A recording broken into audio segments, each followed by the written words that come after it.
lie against your neighbor, you sow the seed that you reap in time and eternity. When you stole money that is not your own, you sow the seed. When you step into somebody's home, push out the woman, marry the man, the man. All right? The woman doesn't deserve the man. You deserve the man more than the woman. You sow seeds that will generate for you harvest in time and in eternity.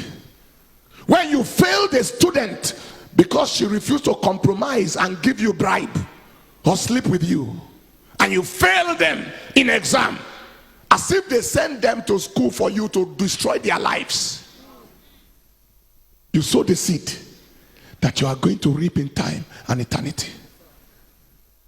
When you carry petrol and mix it with kerosene or something in order to increase the profit, you sow the seed that you will reap in time and eternity.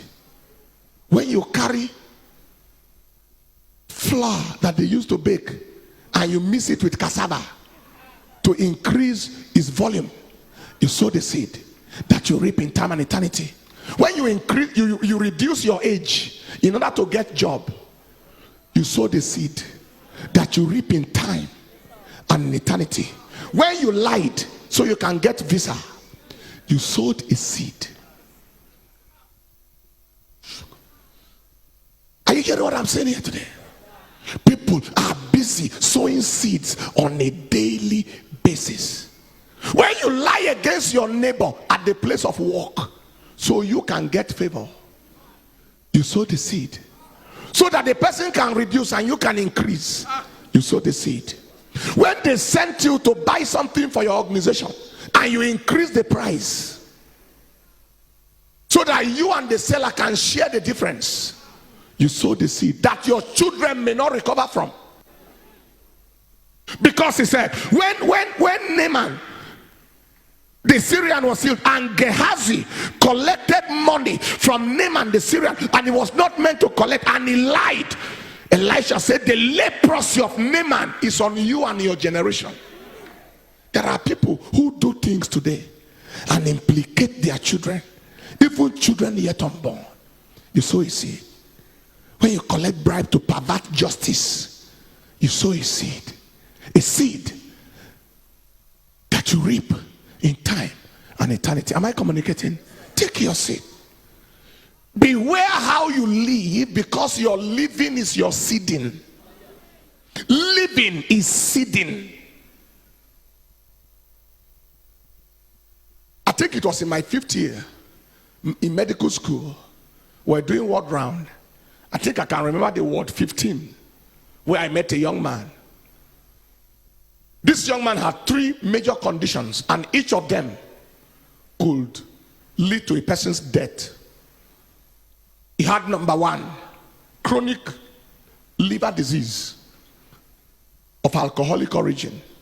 Number 2, he had constrictive pericarditis, which was also traceable to alcoholism. And number 3, he had pulmonary tuberculosis, all traceable to alcoholism. The young man was 19 years old. 19. He was in Polytechnic.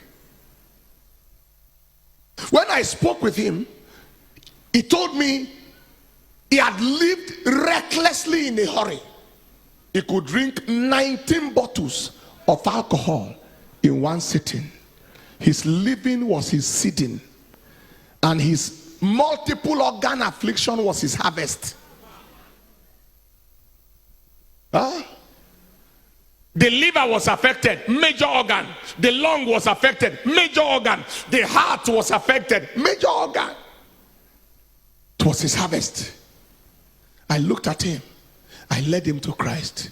I said, you wasted your life in a hurry. At a young age, you just finished yourself. But I led him to Christ. And I traveled. On my return back, I was told that he was taken to the theater because the heart was so bad. The professor of surgery wanted to do a surgery on him and strip. The pericardium is the outer bag, outer covering of the heart, into which the heart beats like this. And it's like, and so when it is constricted, the heart has no allowance to beat. All right? So the professor was trying to strip that outer covering in the surgery, and then he died on operation table. From the theater straight to the mortuary. Having lived in a hurry, he sowed seeds that produced negative harvest. I felt so terrible when I returned back and I was told he died on the table. But I was only consoled a little bit that at least he gave his life to Christ at the dying moment. But he cut short his potential. Everything that could have become of him in this world perished. Any life he was meant to touch vanished. Whatever he was meant to amount to ended abruptly at the frequency of sowing negative seeds that produce negative harvest. Life is a seed. Every time you do something good, you have sown a good seed. Every time you put a smile on somebody's face, you sown a seed that can affect you and affect your children. Every time you touch somebody for God, you sow the seed. Every time you release resources to change lives, you sow seeds. Life